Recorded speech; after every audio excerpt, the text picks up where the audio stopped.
everyone, welcome once again for this knowledge enhancement series. We are here for another video. Today we will be discussing one of the very important strategical alliance. The name is Quad and its importance to India. We'll be talking about different stakeholders and most importantly we will be gathering the content from the various sources. So let us begin and understanding what exactly it is. Let us start with the introduction. Four world's biggest democracies, India, the US, Japan and Australia, sitting across the table, not for trade deals or cricket match or Bollywood movies, but to counter the rising waves of power in Indo-Pacific. This alliance isn't about territory or domination, it's about balance. A balance of freedom, security and influence in the world's most contested waters. And that, my friends, is the Quad, the Quadrilateral Security Dialogue, often described as NATO of East, but in reality, it is much more nuanced than that. So let us briefly enter to the main part of it, the birth of the Quad. The story begins in 2004 when a devastating tsunami hit the Indian Ocean. Amid chaos and destruction, India, Japan, the US and Australia came together to coordinate relief effort. That cooperation planted the first seed of what would become the Quad. Then in 2007, under the late Japanese Prime Minister Shinzo Abe, the group held its first official meeting. Abe had a powerful vision, a democratic security diamond connecting the Pacific and the Indian Ocean to ensure freedom of navigation and rule-based border. But soon after, the Quad hit pause between 8 to 12. This is the time the subprime crisis happened, and this is the time regime changed in US and the Democrats started leading by the name of Mr. President Barack Obama. Australia also pulled out, and fearing it might provoke China, the group went quiet for some time, but that is temporary. Then came 2017, a revival. With rising China's assertiveness in the South China Sea and growing global anxiety about Indo-Pacific security, the Quad was back stronger, broader and more ambitious than ever. By 23, it released a vision statement titled Enduring Partners for the Indo-Pacific, centered on shared goals, security, technology, health and a free, open Indo-Pacific. Let us talk about some relevance for India, because actually why it matters for India, we need to talk about that also. Quad is not just a partnership, it's a strategic lifeline. Let us break down some significant points through four important pillars. Strategic counterbalance. It helps India counter China growing influence in the Indo-Pacific as China builds ports, bases and trade routes under its Belt and Road Initiative. Another name is OBOR. Quad gives India a platform to push back diplomatically, not just militarily. Second is maritime security. Through this wonderful Malabar naval exercise, India, its Quad partners ensure freedom of navigation and protect vital trade routes. Remember, 90% of India's trade by volume passes through the Indo-Pacific waters. Economic cooperation. Quad isn't just only about defense, it's also about building resilient supply chain. Especially we have seen post-COVID-19 have exposed how dependent the world was on China for essential like semiconductor and medicines. And fourth most important criteria about the health and humanitarian aid. During the pandemic, the Quad vaccine initiative helped supply 1 billion vaccine doses across Asia and the Pacific.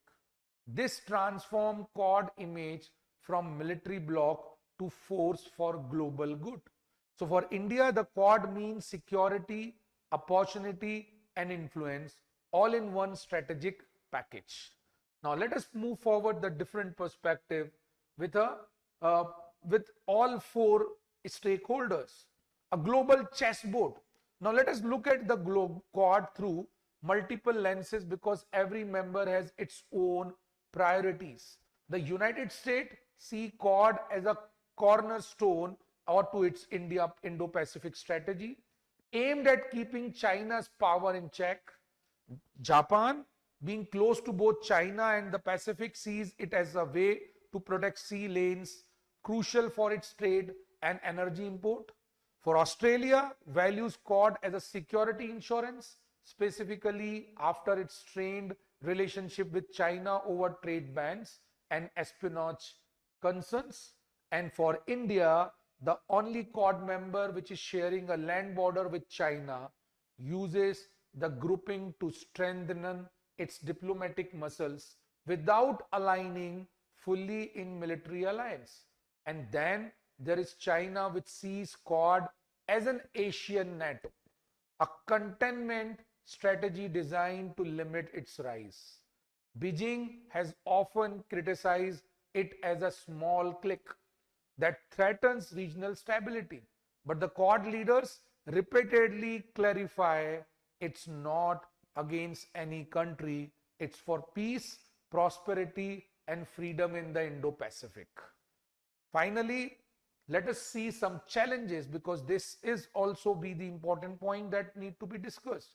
Not every alliance has its crack and Quad has no exception. Lack of institutional framework is one point which always heard the possibility of successful Quad.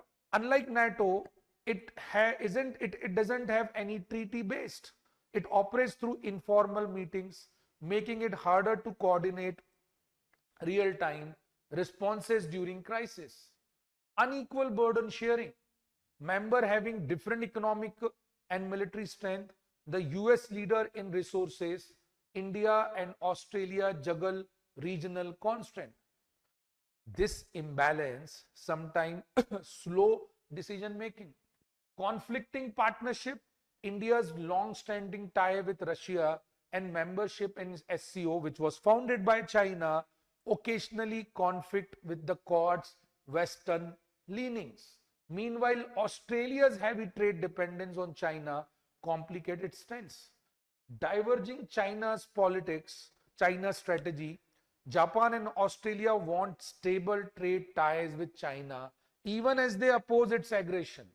India, on the other hand, faces direct border tension. Remember the Galwan 2020, where unfortunately our 40 soldiers martyred. So while they share values, their threat perceptions differ. Now, what is way forward? Let us look into the way forward.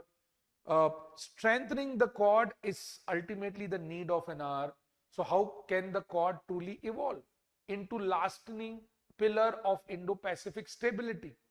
So let us look into some important point. First is define a clear Indo-Pacific strategy. The Quad need a unified vision aligning economic, security and technological goals. This clarity would also ensure smaller nations in Southern Asia that Quad stands for cooperation, not confrontation. Expanding membership, India could push for including countries like Indonesia and Singapore. A broader Quad would bring more legitimacy, more reach, and more balance of the Indo-Pacific. Strengthening India's maritime strategy. India must develop a robust Indo-Pacific maritime doctrine, integrating diplomacy, naval modernization, and regional partnership. The Indian Navy could become the anchor of democratic security in the region.